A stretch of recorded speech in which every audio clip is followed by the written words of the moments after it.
అందరికీ నమస్తే. నేను మీ Ashok Kumar. Welcome to our channel. Vijayasai Reddy గారికి మరోసారి సిట్ విచారణకు హాజరుగామని నోటీసులు అంటూ అందినాయి. ఈ విషయం పైన మనతో మాట్లాడడానికి స్టూడియోలో షణ్ముఖ గారు అయితే ఉన్నారు. నమస్తే షణ్ముఖ గారు. నమస్తే అండి. విజయసాయి రెడ్డి గారికి ఆ మధ్య ఒక 20-30 రోజులైంది టైము. సిట్ విచారణకు రమ్మని ఆల్రెడీ ఒకసారి సిట్ విచారణ కూడా హాజరయ్యారు. కానీ ఆ కేసు ఏంటంటే కాకినాడ పోర్టుకు సంబంధించిన కేసు. ఆ రోజు ఆయన మీడియా సమావేశం నిర్వహించి కాకినాడ పోర్టుకు సంబంధించింది ఆయన ఇన్వాల్వ్మెంట్ ఎంత ఉందనేది చెప్పినాడు. దాంతోపాటు విలేకరులు అడిగిన ప్రశ్నకి మద్యం కుంభకోణంలో మీరున్నారు కదా సార్ అని అడిగినందుకు దేవుడు మీద ఒట్టేసి మరి ఆయన చెప్పడం జరిగింది. నా ఇన్వాల్వ్మెంట్ ఎటువంటి ఇన్వాల్వ్మెంట్ లేదు, విక్రాంత్ రెడ్డి సమాధాన పేరు అంటూ చెప్పడం జరిగింది.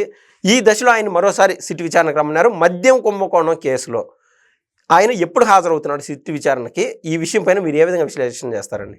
ఖచ్చితంగా అండి. గత నెల 12వ తారీఖున కాకినాడ పోర్టు సెజ్జుల వాటాలో బలవంతంగా వసూలు చేశారని ఏదైతే ఉందో ఆ విచారణలో భాగంగా సిఐడి విచారణకు పోయిన నెల 12వ తారీఖు హాజరయ్యారు విజయసాయి రెడ్డి గారు.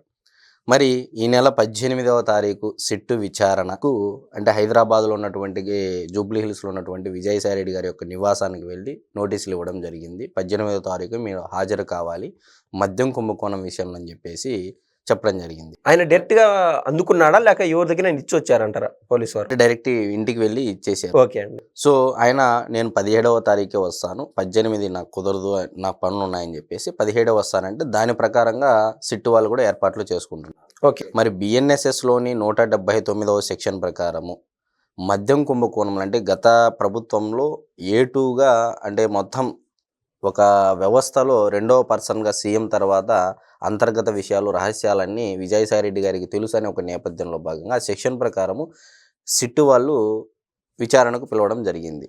మరి అసలు ఏంటి విజయసాయి రెడ్డి గారు గత నెల 12వ తారీఖునే కాకినాడ పోర్టు సెజ్జుల విషయంలో బలవంతంగా ఏదైతే వాటాలు ఉన్నాయో ఆ నేపథ్యంలో ఆ రోజు ప్రెస్ మీట్ ముందు వచ్చిన తర్వాత ఒక విలేకరు అడిగినటువంటి ప్రశ్నకు సమాధానం చెప్తూ ఏమని అన్నారు?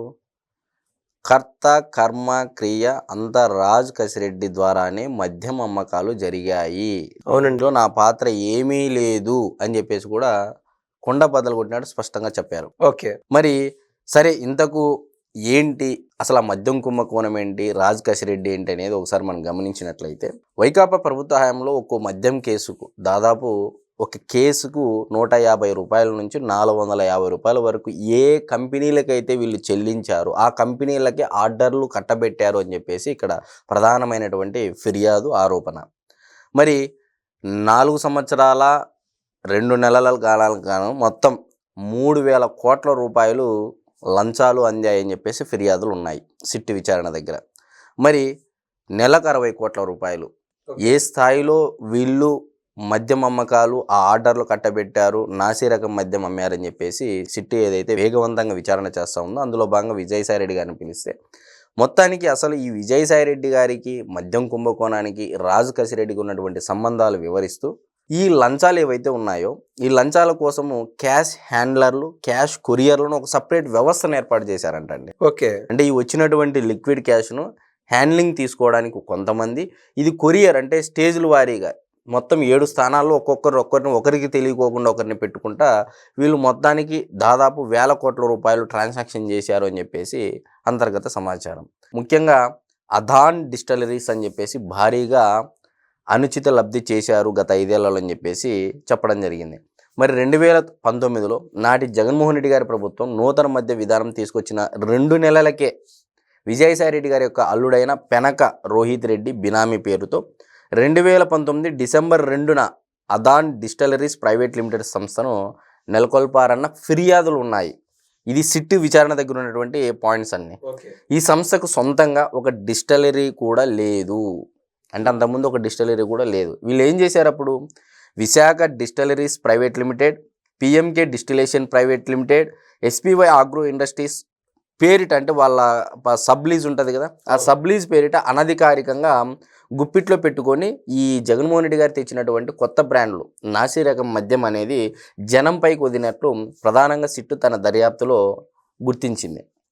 మరి ఈ కంపెనీ ప్రారంభమైన మొదటి 2 ఏళ్లలోనే దాదాపు 1164 కోట్ల రూపాయల విలువైన మద్యం సరఫరా ఆర్డర్లు పొందినట్లు సిట్టు తెలిసిందండి. ఓకే. క్లారిటీగా 1164 కోట్ల రూపాయలు. మరి వైకాపా హయాంలో 4.5 ఏళ్లలో 4,000 కోట్ల రూపాయలు విలువైనటువంటి సరఫరా ఆర్డర్లు ఈ ఒక్క కంపెనీకే కట్టబెట్టారని చెప్పేసి ప్రధానమైనటువంటి ఫిర్యాదు. అదాన్ డిస్టిలరీస్. ఎస్.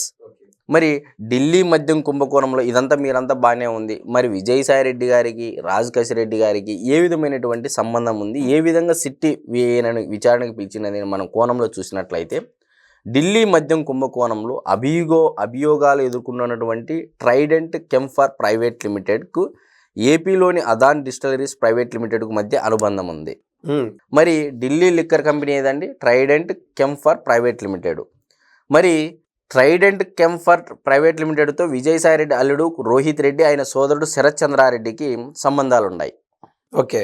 అదాన్ డిస్టిలరీస్ వ్యవస్థాపక డైరెక్టర్లలో ఒకరైన కాశీ చేయనుల శ్రీనివాస్ ఈ ట్రైడెంట్ కెంఫర్ ప్రైవేట్ లిమిటెడ్లో గతంలో సిఎఫ్ఓగా, చీఫ్ ఫైనాన్స్ ఆపరేటర్గా పనిచేశారు. మరి ఈ నేపథ్యంలో విజయసాయిరెడ్డి గారిని సిట్టు విచారణకు పిలవడం ప్రాధాన్యం సంతరించుకుంది అనేది అందరికీ తెలుసు. మరి ఇక్కడ చూడండి, ట్రైడెంట్ కెంఫర్ ప్రైవేట్ లిమిటెడ్కు విజయసాయిరెడ్డి గారి యొక్క అల్లులకు ఏ విధమైనటువంటి సంబంధం ఉంది? మరి కాశీ చైనుల శ్రీనివాస్ అనేటువంటి వ్యక్తి ఈ అదాన్ డిస్టిలరీస్లో వన్ ఆఫ్ ది డైరెక్టర్, అతను సిఎఫ్ఓగా పనిచేశాడు. మరి ఇప్పుడు సిట్టి విచారణలో గతంలోనే విజయసాయిరెడ్డి గారు చెప్పారు, ఇంకా ఏమన్నా ఆధారాలు కావాలన్నా, ఏదన్నా ఇది కావాలన్నా నేను ఇవ్వడానికి సిద్ధమే అని చెప్పేసి కూడా ఆయన స్పష్టంగా చెప్పడం జరిగింది. ఎవరు? విజయసాయిరెడ్డి. ఆ రోజు ఆయన చెప్పినప్పుడు అదాన్ డిస్టిలరీస్ అనేది పబ్లిక్ డొమైన్లో కూడా లేదంటే ఆల్రెడీ అంటే గవర్నమెంట్ చేతల్లో కానీ ఆ యొక్క వ్యవస్థల చేతల్లో అదాన్ డిస్టిలరీస్ గురించి తెలిసి ఉండొచ్చు కాక మీడియా దృష్టిలో కూడా అదాన్ డిస్టిలరీస్ అనే పేరు మరుగున పడి ఉండిందండి. తర్వాత ఈ మధ్య కాలంలో చూస్తే అదాన్ డిస్టిలరీస్ ఏదైతే మీరు చెప్తున్నారు విజయసాయిరెడ్డి గారు అల్లుళ్ళది అని, అల్లుల్ని పక్కన పెట్టేస్తే విజయసాయిరెడ్డి స్వతహాగా నేను ఏ తప్పు చేయలేదని దేవుడి పైన కూడా ఒట్టేస్తున్నాడు. అంటే ఇక్కడ దేవుడి పైన ఒట్టేసాడా, ఒట్టేయలేదు పక్కన పెడి, ఓకే, సిట్టు విచారణకు అంటే ఆయన ఏ విధమైనటువంటి హోదాలో ఆయన విచారణకు పిలిచింది అంటే, గతంలో కర్త కర్మ క్రియ రాజ్ కసిరెడ్డి ఇంకా ఏమైనా ఆధారాలు కావాలి అని అంటే నేను ఖచ్చితంగా చెప్తాను. ఎందుకంటే విజయసాయిరెడ్డి గారు గత ప్రభుత్వ హయాంలో అన్నీ తానై జగన్మోహన్ రెడ్డి గారి తర్వాత సజ్జల రామకృష్ణారెడ్డి గారి కంటే ఎక్కువగా అంతర్గత విషయాలు, రహస్యాలన్నీ విజయసాయిరెడ్డి గారికి మాత్రమే తెలుసు అన్న నేపథ్యంలో BNSS 179 సెక్షన్ ప్రకారము మీరు మాకు కొన్ని విషయాలు కావాలి కాబట్టి దానికోసం ఈ యొక్క సిఐడి విచారణకు గతంలో హాజరైన నేపథ్యంలో ఇప్పుడు సిట్టు కూడా విచారణకు హాజరు కాండి అని చెప్పేసి నోటీసులు ఇచ్చింది. మొత్తం మీద ఈ వ్యవహారం చూస్తే విజయసాయిరెడ్డి ఇన్వాల్వ్మెంట్ దీంట్లో ఉంది అనే అభిప్రాయం మీకేమైనా ఉందా? అంటే ఇక్కడ విజయసాయిరెడ్డి గారు కర్త కర్మ క్రియ రాజ్ కసిరెడ్డి అని చెప్పేసి ఆయన పైన ఆరోపణ చేస్తూ ఉన్నాడు.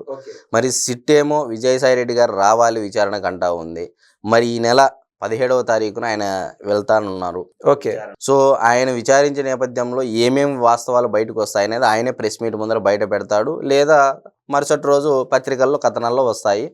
ముందుగానే మనం తెలియకుండానే ఏదేదో మాట్లాడడం అనేది సమంజసం అయితే కాదని. మొత్తం మీద ఈ వ్యవహారంలో రాజ్ కసిరెడ్డి ఆల్రెడీ పరారిలో ఉన్నట్లు మనకైతే అర్థమవుతుంది.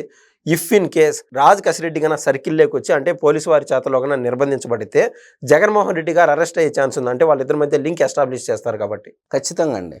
ఇప్పుడు నేనేమంటున్నానంటే విజయసాయిరెడ్డి గారు అంటే జగన్మోహన్ రెడ్డి గారికి గుండె లాంటి వ్యక్తి. ఓకే. నాకు తెలిసి మొదటి నుంచి 3 తరాలంటే రాజశేఖర రెడ్డి గారి కుటుంబం ముందు నుంచి దాదాపు వాళ్ళ కుటుంబంతో వ్యక్తిగత సంబంధాలు ఉన్నాయి, రాజకీయ సంబంధాలు ఉన్నాయి, వ్యాపార సంబంధాలు ఉన్నాయి. అన్ని సంబంధాలు ఉన్నటువంటి ఏకైక వ్యక్తి ఎవరైనా ఉన్నారు ఆ పార్టీలో జగన్మోహన్ రెడ్డి గారితో అంటే విజయసాయిరెడ్డి గారే డెఫినెట్గా, దాంట్లో నో డౌట్. మరి కాకినాడ పోర్టు షెడ్యూల్ విషయంలో కూడా ఆయన తర్వాత మళ్ళీ వెనక్కి ఇవ్వడము, అది తీసుకోవడం చాలా జరిగాయి, పరిణామాలు మనం చూసాము. మరి వాళ్ళకి అప్పగించడం అన్నీ జరిగాయి. ఇప్పుడు ఏంది ఆయన అప్రూవర్గా మారుతున్నాడా అనేది ఇక ప్రశ్న. ఓకే. సో గతంలో జగన్మోహన్ రెడ్డి గారు నన్ను నమ్మి ఏ పదవి ఇవ్వలేదు, నా మీద ఒక కోటరీ కట్టేసి ఆ కోటరీ ఒక రాంగ్ ఫీడ్ ఇస్తూ ఉంది జగన్మోహన్ రెడ్డి గారికి. సో మా నాయకుడు మా దేవుడికి అంటే మా నాయకుడు అంటున్నాడు, అప్పటికి బయటికి వెళ్ళిపోయినా కూడా మా నాయకుడు మా దేవుడికి నా మీద నమ్మకం లేనప్పుడు నేను ఎందుకు అక్కడ ఉండాలి అని చెప్పేసి పార్టీకిను రాజకీయాలకు దూరంగా ఉండి నేను వ్యవసాయం చేసుకుంటానని గతంలోనే ఆయన ప్రకటించారు.